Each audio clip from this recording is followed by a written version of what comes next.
In tonight's Here and Now on BBC One, Sue Lawley and the team investigate the safety of our favourite cure for aches and pains, paracetamol. First on BBC One, cue Michael Aspel and That Book.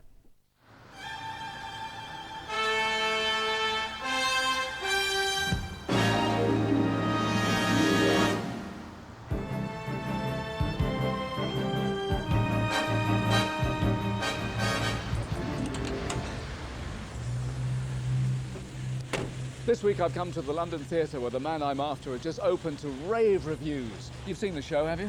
I have actually, Michael, several times. Which is not doing bad for a little lad who was born in a council house with an outside loo. You know a lot about him. I should do, he's my son. Excellent. How much do I owe you? Have that one on me, Mr. Aspel. Thank you. See you later. Good night.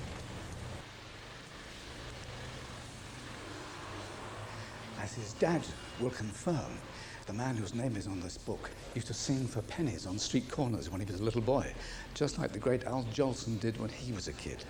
Now the show is about to end, and it's time for me to invade the stage.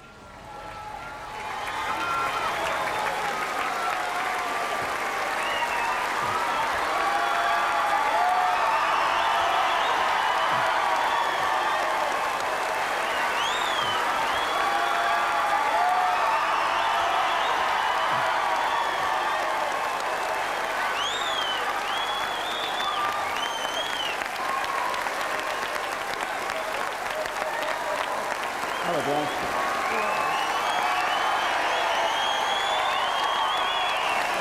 I have to tell you that my feet are killing me because I've walked a million miles to say, tonight, Brian Conley, this is your life.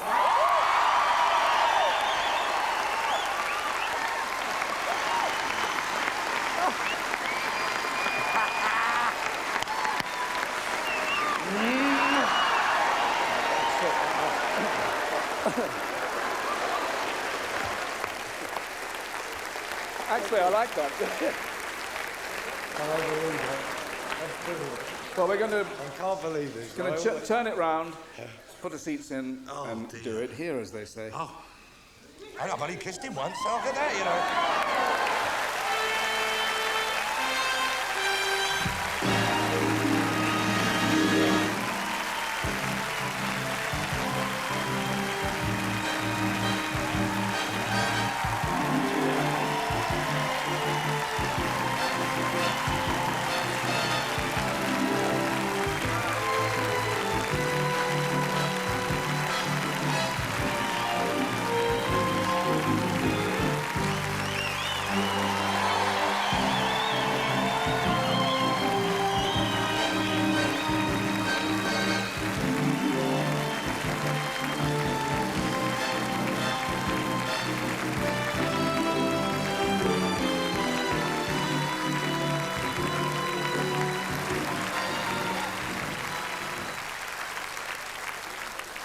Brian, I came here by taxi tonight, and guess who was driving? My mother. No, my dad. It's a very nice, safe ride. Thanks, Colin. Yeah. Now, you've been singing your heart out on stage here for 3 hours. Is it very demanding? Yeah. Yeah, it is, actually. While you get your breath back, let us see you in action on television. Complete the following song title. Flashbang, Wallop! And finally, the musical film about a flying car which starred Dick Van Dyke was called Chitty Chitty.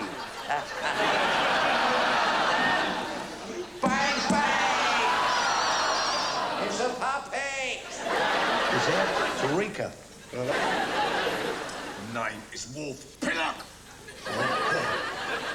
It's a stupid name, isn't it? Wolf Pillock. It's Wolf. Nah, come on, I'm only kidding. No hard feelings, eh? Give me a high five.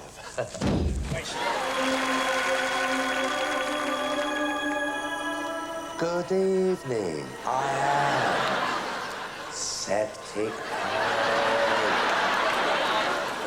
A word of advice for all women who are Aries.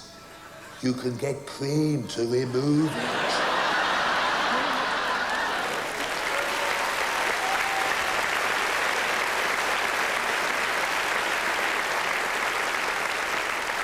Well, here to help our show go with a swing, a strong cast led by the lady in your life, Anne-Marie. your mum and dad, Pauline and Colin. Now, portraying a legend like Al Jolson has been a challenge for more than one performer, and here's an assessment of how you're doing from the man who played him on the BBC 40 years ago, Max Bygraves. Ah, is it true what they say about Brian? Is he really as good as they say? He really is. 2 weeks ago, I went into the Victoria Palace and saw one of the great performances I've ever seen on the stage. Brian, you are the most refreshing thing to come to the theatre in many years. One thing that concerned me was when we went to your dressing room after the show, my wife said, look, he's got bare feet, he's going to catch cold, get him some slippers. I had to go out today, actually, and buy you this pair of slippers. I'm sending them on because you must stay well, because you're the only happy show in town. Have a happy evening and lots of lovely surprises. Thank you, Max. Thank you.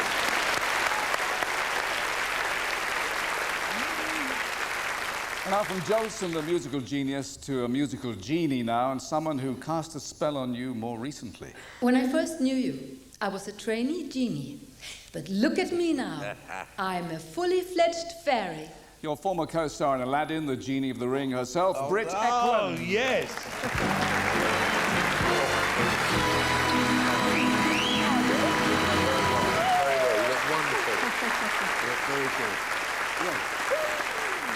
You are looking out of this world. Well, when we first met, of course, it was a long time ago. I can't take 4 years ago. That was my first pantomime.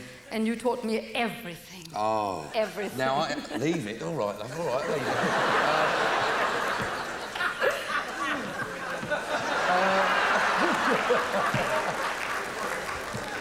Oh, dear.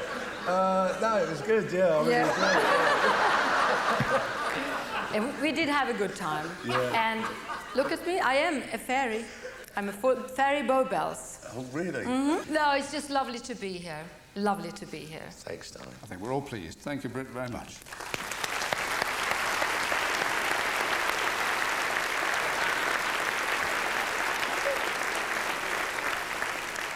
Now, rubbing magic lanterns is a hidden talent, but you have another skill, smashing tennis balls, and we caught up with a partner of yours just before he headed to the airport for a holiday, your good friend, Sir Cliff Richard.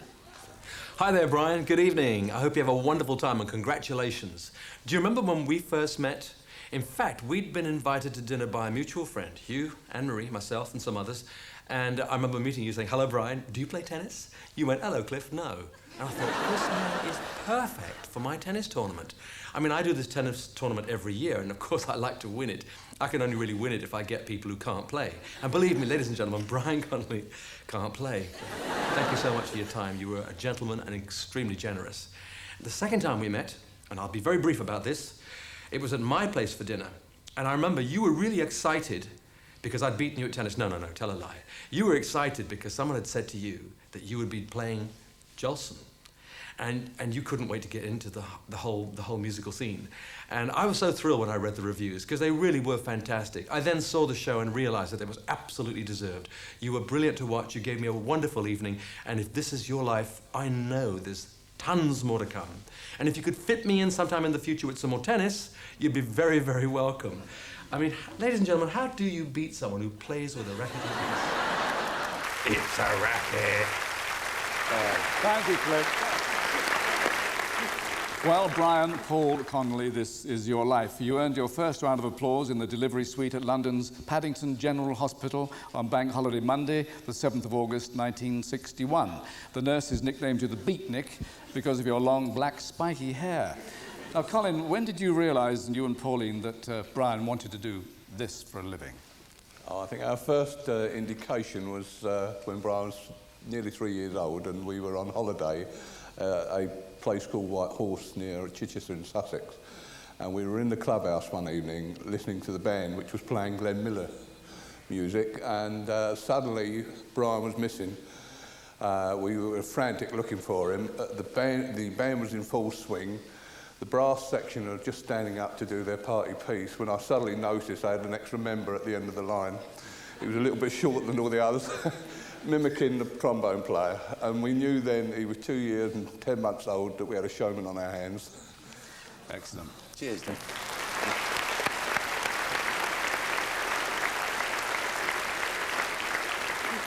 But in the 60s, money is short in the Conley household. Home is at 76 Denmark Road in Kilburn, a rented terraced council house with an outside toilet. At your local infant school, Carlton Vale, one of the teachers remarks, Brian is a delightful little boy, but he does insist on playing the gallery. Now, in the playground one day, you sweet-talk one of the girls with this well-known line. Stick with me, kid. One day I'll be famous. She was your first ever girlfriend when you were both 7. You haven't seen her for 25 years, but she's here tonight, Janet Ryan.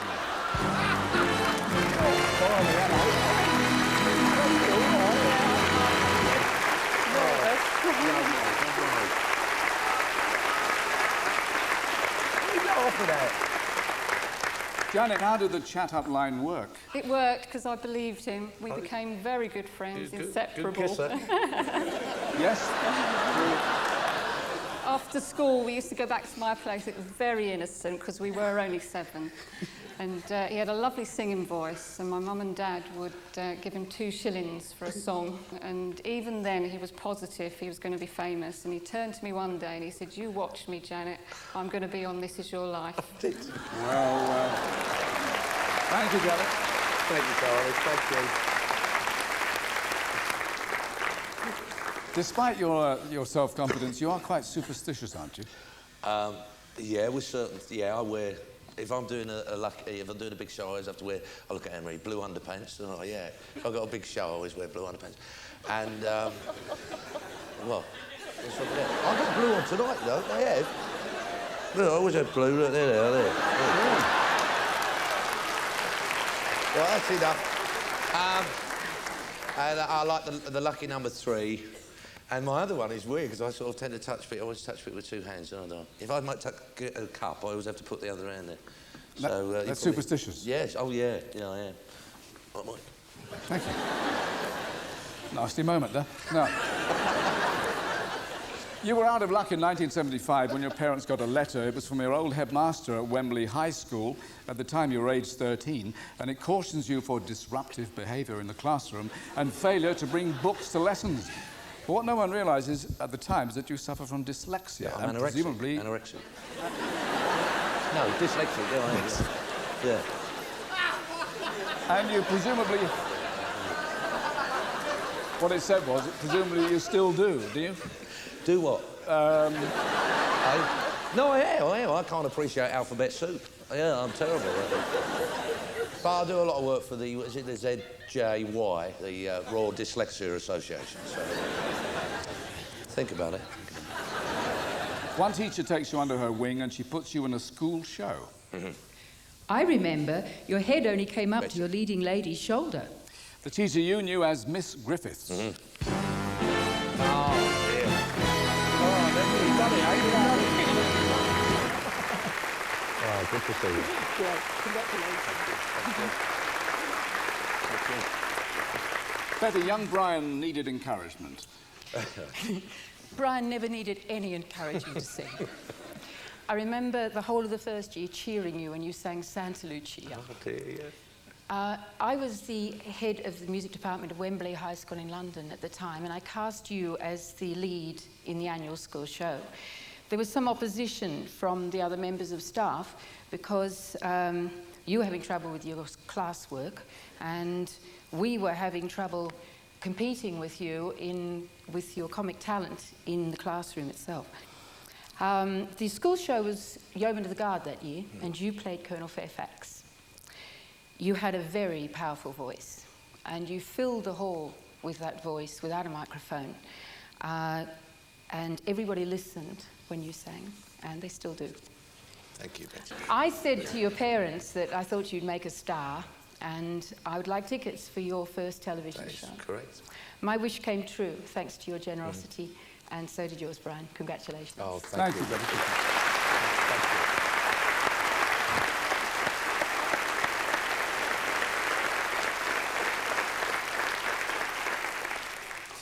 Your singing voice impresses staff at the Barbara Speake Stage School, which you joined in January 1976. And we found the notes scribbled 20 years ago at your audition for a place, and they read, fantastic soprano voice.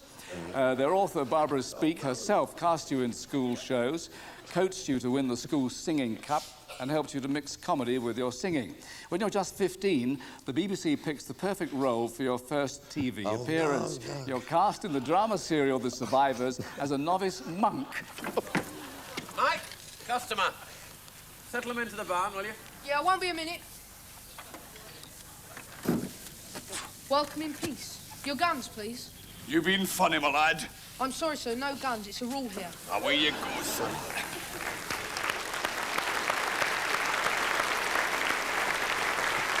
Don't clap there, don't clap there. Oh, dear. 1978 sees you working as a Pontin's Bluecoat, and holidaymakers by the pool enjoy your act, in which you play a camp cowboy named Butch Cassidy. No. Oh, no! Next, you join a comedy band called Tomfoolery. Oh, yes! Yeah, Elvis Presley went down a storm, and you got soaked. Tomfoolery's keyboard player and still today your best friend, Phil Thomas. Hello! Brian! How are you,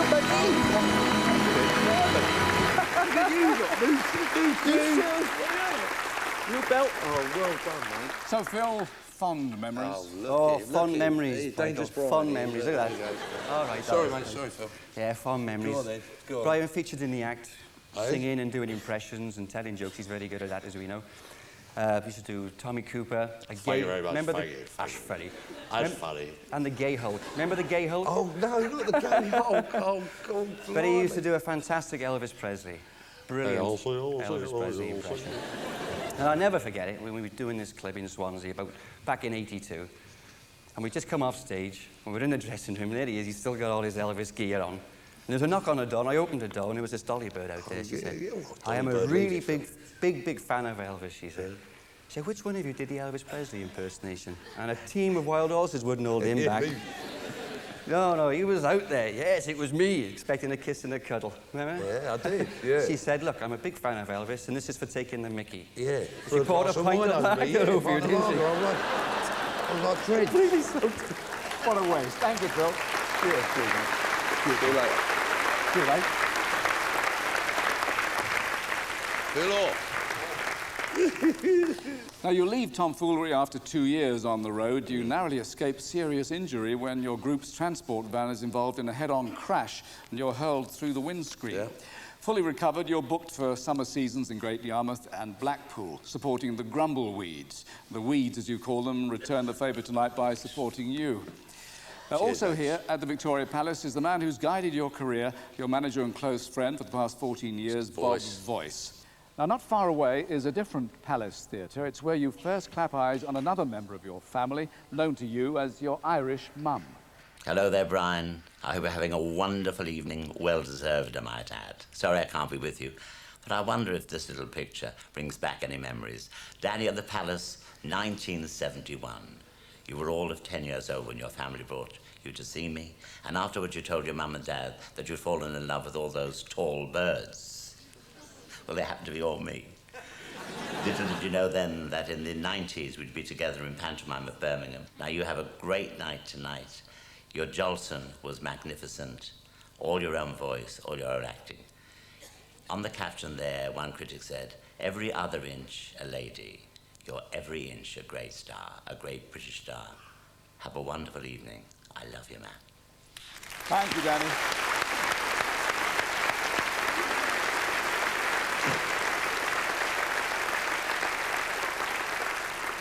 In November 1988, the Queen Mother becomes a fan as you join the London Palladium lineup at the first of your 5 Royal Variety Show appearances.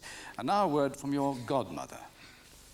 Yes, it's your fairy godmother here to say sorry about the car. A dramatic tale coming on from Gloria Hunniford.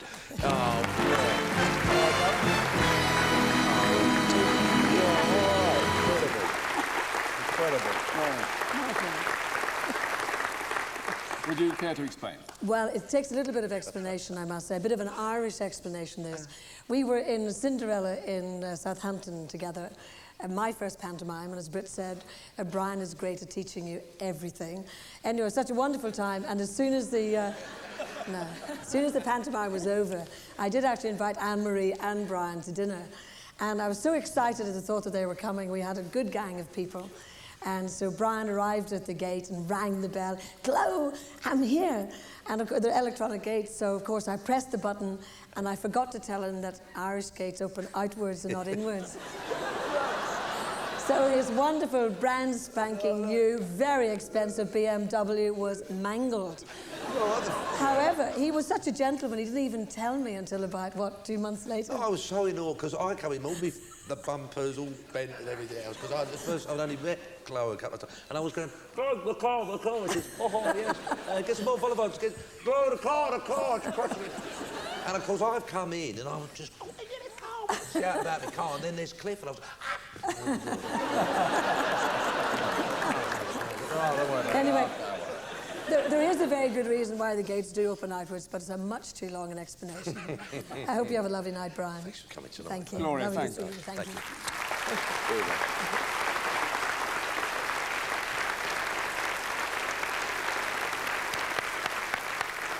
And now here's another panto pal with an offer you will find hard to resist.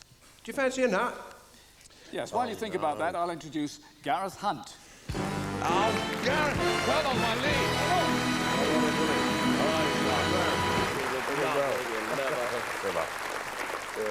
Gareth, I think the word was nuts. It was nuts. Yeah, leave it. Yes. No, about 8 years ago we did panto together. I was playing Abanazar and he was playing Wishy Washy. Yeah. And one evening he's come on with a packet of nuts. I thought, hello, here's trouble. He's come up and he said, hello, Eb, fancy a nut? And I said, thank you. And he's gone, what a blood that. It broke me up and it broke the audience up. It was great. We had a good time though, didn't we? We had a marvellous time. It was lovely. Oh, right. Oh, thank you. Sorry. Pleasure. Cheers, Gareth.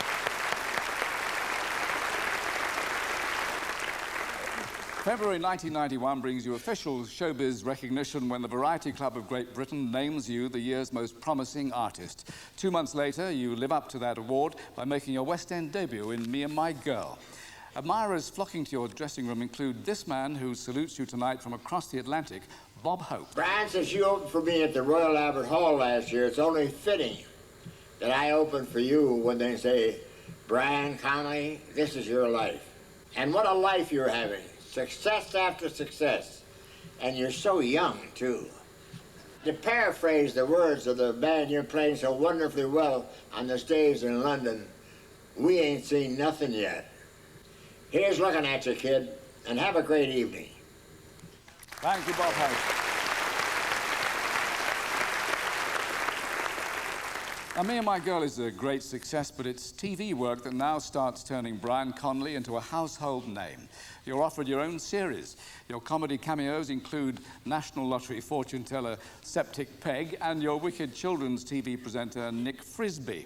Rehearsals are a riot, and at studio recordings you are as happy as Larry. Oh, no.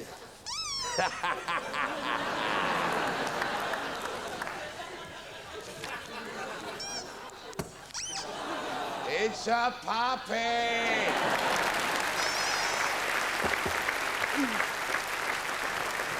Go on, Raymond, get out, where are you? Come on, get out.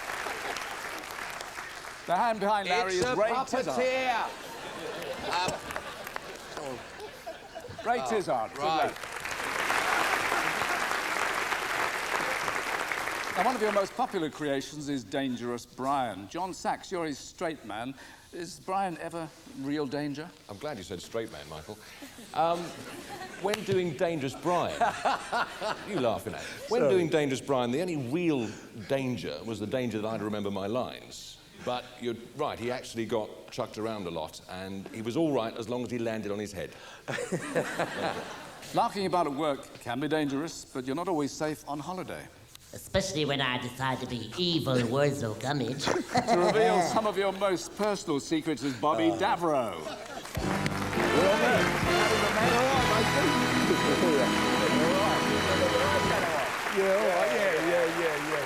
You're going to tell the story all tonight. We go to this dinner, right, and it's a big charity dinner, and we're positively posed. Do you remember that? Like when we auctioned the holiday? Oh, that's all right. That was all right. Yeah. So they auctioned this holiday, you see, and we think it's the Bahamas or something. It turns out to be southern Spain, And we go to this holiday, so we've got all the suitcases, I've got my golf clubs on me back there. I was going, oh, I don't like this, and the rain's coming down, don't like it. And we get to this hotel, and there's no one staying in this hotel, it's just me and him, right? And all these Spanish people are going, hey, there's a couple of people there, you know. They thought we were an item, you know, we're like this. So it ends up, we get this room, and we've got 2 single beds. There's a single bed there, and I'm in this bed, and he's in this bed, you see, and we've got a little table in between. And this boy, he snores. He snores like... every night for about 3 nights, he's snoring away, you see. All this and that. I don't know how you put up with him. So I've had about 3 days of it, so I thought I'm going to get my revenge. And I decided to become evil Wurzel, you see, so I start talking in my sleep. I'm going, oh, that's right, that's right. Oh, Betty, come quickly. Oh. I'm doing all the voices, and he's going, you're right, Bob, you're right, Bob. And then that time, Wurzel, evil Wurzel, I'll cut your head off, I'll cut your bloody head off. Yeah, you're frightening me now, you're frightening me like that. And I'll settle down and go, you sleep, Bob. You're frightening like that. Cut your bloody head off. So he said, I'm going to the toilet, I'm going to the toilet. So he gets up to go to the toilet, and as he gets up, I sit up and I go, I'll cut your bloody head off.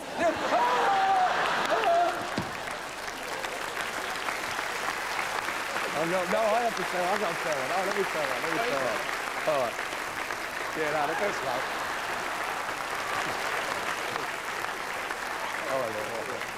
I've got to say, no, the best one. So we got this holiday, and it was like, it was like a raffle thing. I put my hand up, and you've won it, yeah. So we get on it, and of course we're in this hotel. Like it is February, there's no one there, and it's just me and him. You know, like, well, we go horse riding this one day, and they all think we're, you know, an item. Well, he's walking into the lounge for the dinner. You know, the next day he's giving it all because he's been horse riding. You know, and I don't close your legs. Anyway, listen. We've been pals a long time, and it couldn't happen to a lovelier fella. Well done, Peter. Thank you, Bobby. Well, finally this evening, a man we know that you greatly admire, a star for over 50 years. Today, he's a national institution. Hey there, hold it. Just wait a cotton pick a minute. You ain't heard nothing yet. It's Max Bygrave. Oh, dear Lord, Max.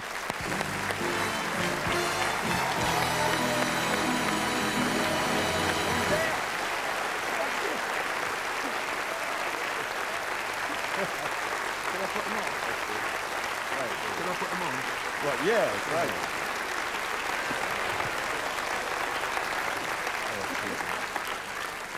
Oh, look. That's lovely. That is lovely. Right. Oh. This is a surprise, isn't it? Surprise to me. I thought I was on blind date. Max, it's good to see you. Well, what about this man? He's wonderful, wonderful. He really is. I saw the show, and you don't know this, but I spoke to your producer afterwards, and as soon as the show is finished, they're working on making a movie with you playing the lead, and I'm putting up £5 million for you to make. Really? Well, I've got to win the lottery, but...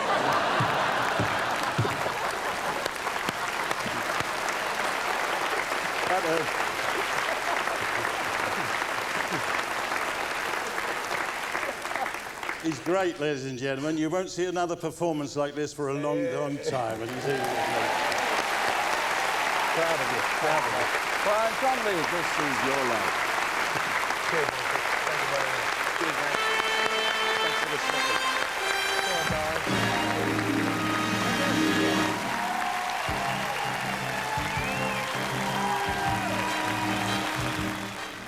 The stories that matter to you investigated next on BBC One in Here and Now.